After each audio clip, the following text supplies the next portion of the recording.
Hello friends, welcome to new poem The Planners. Last poem 2.6. Actually this poem is not in our syllabus in this year because of the pandemic COVID-19.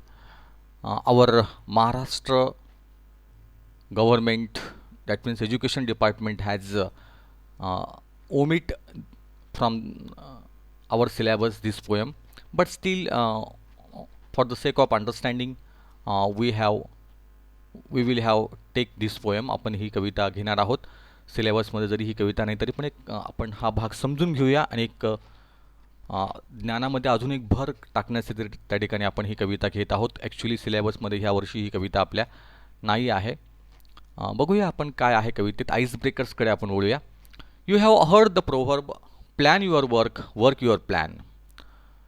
तुम्ही ही proverb ऐकली असेल, ही म्हण ऐकली असेल की plan your work work your plan. तर कामाचं नियोजन करा आणि नियोजनाप्रमाणे काम करा अशी म्हण आहे की कामाचं नियोजन करा आणि नियोजनाप्रमाणे काम होतं आहे की नाही ते बघा. याचा अर्थ काय होतो? Number 1, planning of the work is important. याचा अर्थ असा होतो की त्या ठिकाणी कुठल्याही कामाचं नियोजन हे महत्त्वाचं असतं. B, without planning work cannot be accomplish. तर नियोजनाशिवाय कुठलंही काम यशस्वीपणे पूर्ण होऊ शकत नाही. त्याला म्हणतं अकम्प्लिश होणं, म्हणजे यशस्वीपणे पूर्ण होणं. Make planning and work according to that plan. त्या ठिकाणी नियोजन करा आणि नियोजनाप्रमाणे त्या ठिकाणी काम करा असं त्यांना म्हणायचं आहे. Planning and work are two sides of the same coin. तर प्लॅनिंग आणि नियोजन आणि काम हे एकाच नाण्याच्या दोन बाजू आहेत असं त्यांना म्हणायचं आहे. तर कोणता पार्ट आपल्याला घ्यायचा आहे नेमका? तर या म्हणीचा अर्थ नेमका काय होतो? तर ह्या म्हणीचा अर्थ होतो make planning and work according to that plan. तर ह्या म्हणीचा अर्थ होतो make planning and work according to the plan. तर टू दॅट प्लॅन. तर कुठल्याही कामाचं नियोजन करा आणि त्या नियोजनाप्रमाणे त्या ठिकाणी आपण काम करूया तरच ते काम चांगलं होतं असं त्यांना म्हणायचं आहे. सी जो आहे पर्याय तो या प्रोव्हर्बशी त्या ठिकाणी मिळता जुळता आहे. Number 2, choose the proper alternatives from the statement given below which would explain the town planning is essential. तर आपल्याला हे 4 पर्याय आहेत. ह्या 4 पर्यायांपैकी त्या ठिकाणी आपल्याला योग्य तो पर्याय निवडायचा आहे. तर टाउन प्लॅनिंग हे महत्त्वाचं का असतं? टाउन प्लॅनिंग हे आवश्यक का असतं? पहिलं, to develop the city according to the guideline. त्या ठिकाणी कुठलंही शहर जे आहे ते गाईडलाईनप्रमाणे त्या ठिकाणी विकसित करण्यासाठी टाउन प्लॅनिंग महत्त्वाचं आहे. To get the best city award. त्या ठिकाणी चांगल्या शहराचा पुरस्कार मिळावा म्हणून आवश्यक आहे. To attract the tourist. पर्यटकांना आकर्षित करावं म्हणून टाउन प्लॅनिंग आवश्यक आहे. To use and develop the land available in the city for the interest of the citizen. त्या ठिकाणी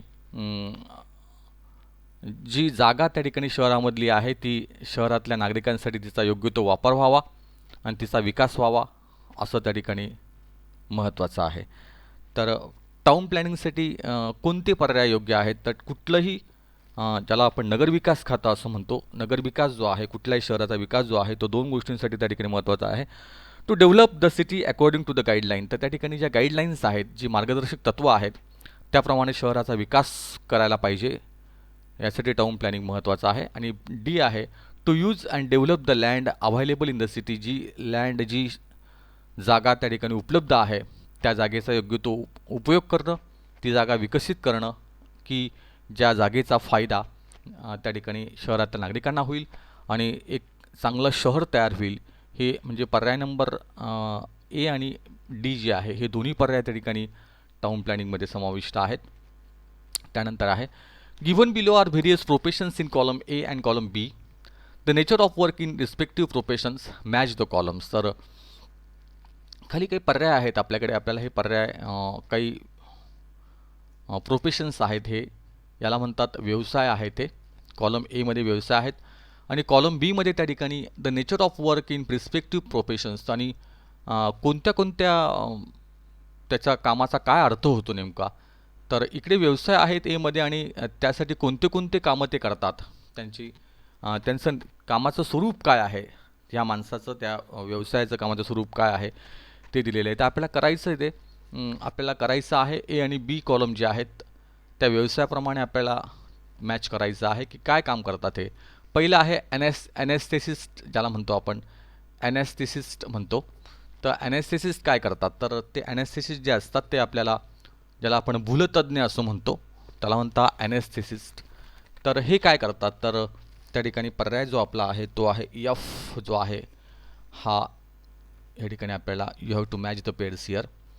हे काय करतात तर a person who job is to give drugs which make the person not to feel pain especially in preparation for a medical operation.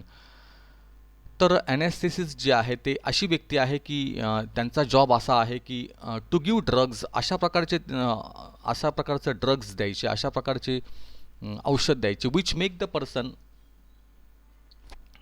Not to feel pain especially in preparation for a medical operation. तर operation करताना कुठल्याही पद्धतीने त्या व्यक्तीला वेदना न होता त्या ठिकाणी ते ऑपरेशन पूर्ण व्हावं या ठिकाणी जी भूल द्यावी लागते त्या भूल देण्याचं काम ही व्यक्ती करते त्याला म्हणता भूलतज्ञ त्याला म्हणता ॲनेस्थेसिस्ट.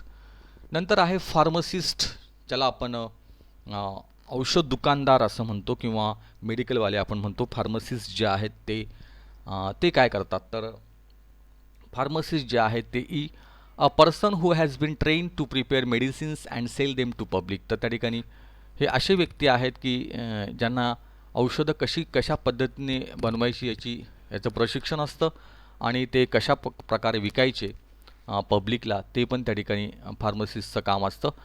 नंतर आहे ऑर्थोडोंटिस्ट ज्याला म्हणता. ऑर्थोडोंटिस्ट जे आहेत तर ते आहे A specialist in the treatment of problems concerning the position of the teeth and jaws. तर दात आणि जबडे जे आहेत यातली जी काही समस्या असते किंवा ज्याला आपण दंतवैद्य म्हणतो त्याला म्हणतो ऑर्थोडोंटिस्ट. तर हे डेंटिस्ट वेगळे असतात आणि ऑर्थोडोंटिस्ट जे आहे पर्टिक्युलरली दातांमधलं जे व्यंग असतं दातांमधल्या व्यंगांवर त्या ठिकाणी विशेष करून ते काम करतात आणि त्या दातांची ट्रीटमेंट जी आहे ती ट्रीटमेंट त्यांनी ते करत असतात त्या पद्धतीने त्याला म्हणतात ऑर्थोडोंटिस्ट. त्यानंतर आहे डर्मेटॉलॉजिस्ट जे आहे डर्मेटॉलॉजिस्टला म्हणतात. जो आहे तो आहे dermatologist D the medical study of the skin and its diseases. तर त्या ठिकाणी ज्याला आपण त्वचारोग तज्ज्ञ असं म्हणतो त्याला म्हणतात dermatologist. The medical study of the skin and its diseases. तर त्या ठिकाणी जे स्किनचे डिसीजेस आहेत ते स्किनचे आजार जे आहेत त्वचेचे आजार जे आहेत त्यासाठी त्या ठिकाणी त्याचा अभ्यास केला जातो त्याला म्हणतात डर्मेटॉलॉजिस्ट त्याला म्हणतात त्वचारोग तज्ज्ञ असं पण त्याला म्हणतो. आर्किटेक्ट जे आहे architect B a person who designs buildings and supervises the process of constructing them.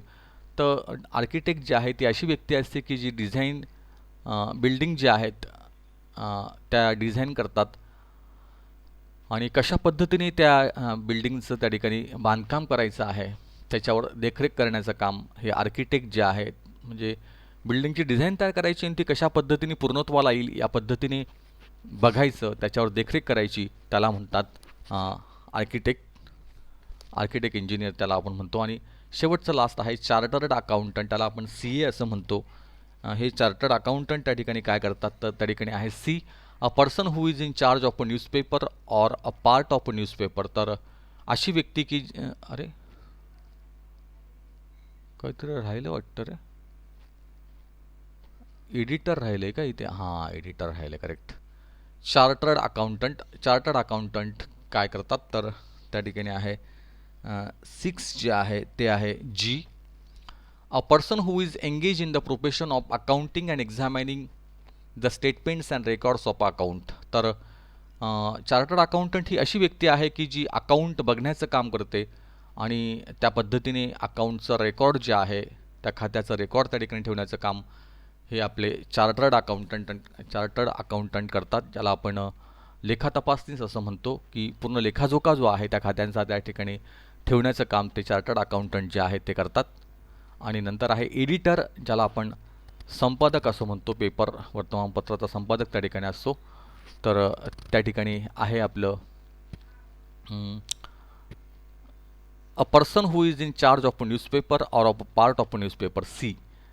तर अशी व्यक्ती की जी त्या ठिकाणी पेपर जी आहे न्यूजपेपर जे वर्तमानपत्र आहे त्या वर्तमानपत्राची संपादकीय सांभाळतो आणि त्या पद्धतीने वर्तमानपत्राचा एक अविभाज्य अंग आहे त्याला म्हणता एडिटर. तर अशा पद्धतीने ॲनेस्थेसिस्ट जे आहे नंबर 1 त्यासाठी आपण घेतलं एफ. नंबर 2 फार्मसिस्टसाठी आपण घेतलं आपण ई. नंबर 3 ऑर्थोडोंटिस्टसाठी आपण घेतलं नंबर 3 साठी घेतलं आपण A. Specialist in the treatment of problems teeth and jaws. त्यानंतर डर्मेटॉलॉजिस्टला आपण घेतलं नंबर 4 साठी घेतलं आपण डी.